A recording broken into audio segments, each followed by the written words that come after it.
Nikon's D5500 is a mid-level member of the family. It covers all the bases, and it delivers a few surprises. Montreal's Go Vélo Festival, with its rides all around the city, provides the ideal opportunity to take the D5500 out for a spin. I found it to be both predictable and reliable for stills as well as interviews recorded in video mode. The DX or APS-C size 24 megapixel sensor is housed in a fairly small and light body, for a DSLR style camera anyway, with a very deep grip. The 18-55 kit lens keeps the whole package down to under 700 grams. It's light, and it's a comfortable carry walking around with it in my hand. Although there are lots of controls, only one adjustment dial on the backside for manual shooters, but that's not a drawback for shooting in aperture or shutter priority. By default, the dial is shutter speed. Press the EV button while turning the dial to adjust aperture. There's no info panel on top. The optical through-lens viewfinder is centered over the lens, which aesthetically I prefer, but it's prone to leaving nose smudges on the LCD. However, this LCD flips out, turns down, all the way forward, and then flips back in to protect the screen. The viewfinder's diopter has less range than I'm used to. It doesn't adjust enough to suit my prescription. The modest mode dial has the 4 standard modes: program, aperture, shutter, and manual, as well as full green auto and auto with suppressed flash point and shoot modes. A scene mode with 16 options, extensive but fairly standard, and an effects mode with 10, a little more adventurous. I'll get back to those in a minute. Battery slot on the bottom, nicely far away from the tripod socket. Card slot on the side, always preferred. Mic in and HDMI out. Pop-up flash, it appears when needed, or press the release in P, A, S, or M modes. In auto, even in daylight settings that seem to have sufficient illumination, the flash pops up a lot more often than I'd expect, likely to compensate for backlighting. To use the LCD to compose, pull the LV, which stands for Live View, but which I think of as mirrorless mode. It enables the sensor to send an image to the screen by flipping the mirror out of the way. Live View differs from standard operation in several ways. Shooting video requires Live View. I like to think of myself as a viewfinder shooter, but the touchscreen focus and snap on the D5500 makes a powerful case for using the LCD. Touch to focus, release to snap. And touch is a great solution for adjusting focus while shooting video. Then there are a few features like face detect that are only available in Live View.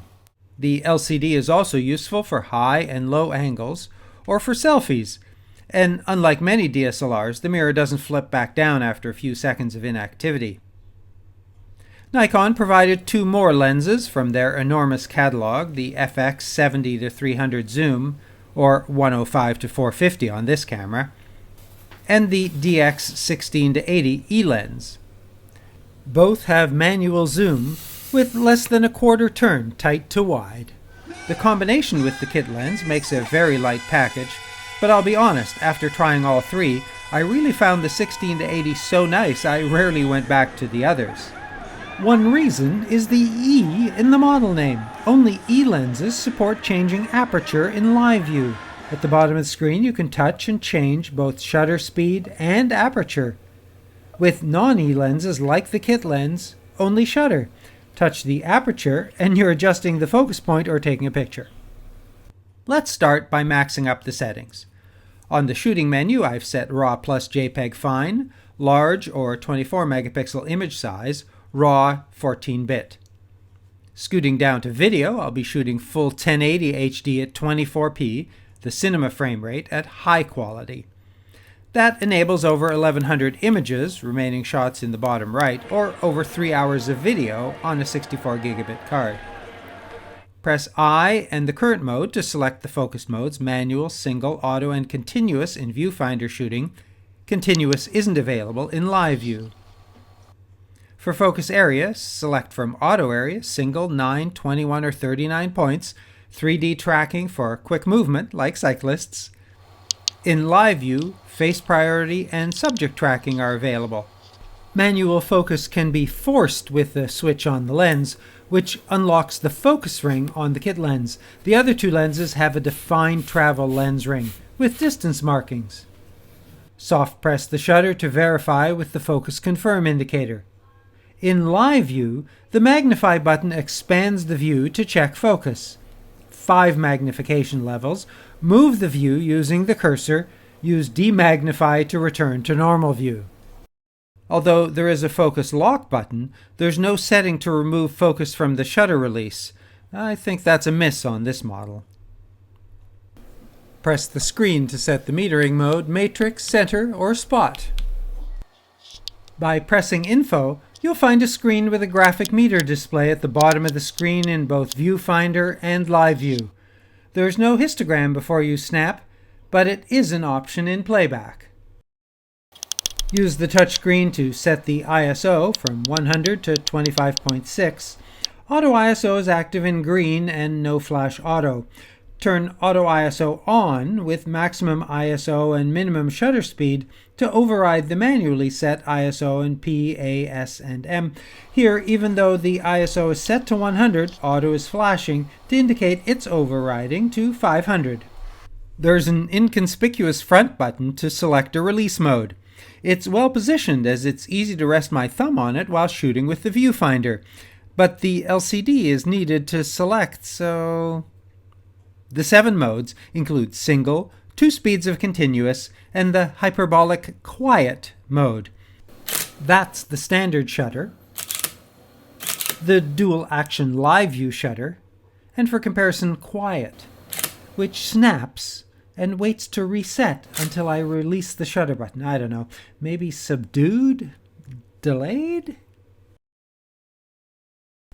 The high-speed burst mode runs 100 frames in 20 seconds and then stops.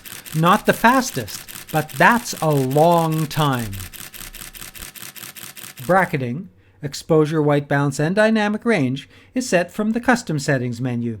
Use the I menu to set the increment from 0.3 to 2 stops, then take the bracketed images manually, a little less useful than the continuous bracket available on other cameras.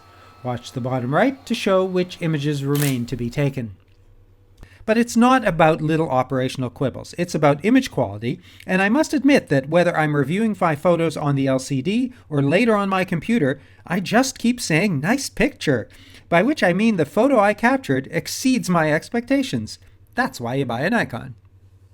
There is no video mode, just press the red button to start recording. At full HD high quality, video recording is limited to about 20 minutes. At 60 frames, only 10 minutes. There is live HDMI out while shooting. Press Info first for a video-specific display with 16:9 aspect and audio meters, and for a clean display for an external recorder. It's nice to be able to switch so easily between clean and info. Both NTSC and PAL are supported. In movie mode, the I menu is video-specific. Set quality, audio level, white balance, ISO, picture control, wind filter, focus mode, and focus area. If it seems like you're making changes but they're not working, as changing the aperture is having no effect here, there's a secret video setting to enable manual control. For video, set the picture control to flat for a wider dynamic range and to make color and exposure adjustments in post. There's no zebra. Picture control settings are also available for stills, where they can be applied to JPEG images. All of the parameters like sharpening, contrast, and saturation can be adjusted. You may think this isn't useful if you shoot in RAW, but hold on. Using Nikon software, you can shoot RAW plus JPEG, and the settings are saved with the RAW file and applied in the app. So if you're prepared to change those settings while shooting, Nikon has you covered in RAW and JPEG. There's also a Nikon desktop app to create custom picture controls. The effect modes are gimmicky, interesting, and useful. Gimmicky, like toy camera. Useful, like night vision, which reverts to black and white at high ISOs. interesting, like photo illustration, and they all work in video mode. An interval timer with intervals up to 24 hours and 10,000 -1 shots. Stills are saved, no option to create a video in camera. Nikon includes both a playback menu and a retouch menu, which includes extensive raw processing. Additional options include perspective control, fisheye and filter effects, as well as photo illustration, color sketch, miniature, and selective color. Movie editing supports trimming and a frame grab feature. Nikon's better-than-average Wi-Fi supports image transfer and remote control. Nikon's menu is reasonably straightforward, but not well organized within the categories. The Recent Settings tab is useful to get back to the last used items. The Help feature, press the question mark, is context-sensitive and genuinely helpful, although I wish it was available on dimmed-out items to help me find out why. The more you know photography, the better you'll like the D5500, making it an ideal camera to start, learn, or practice your photographic creativity.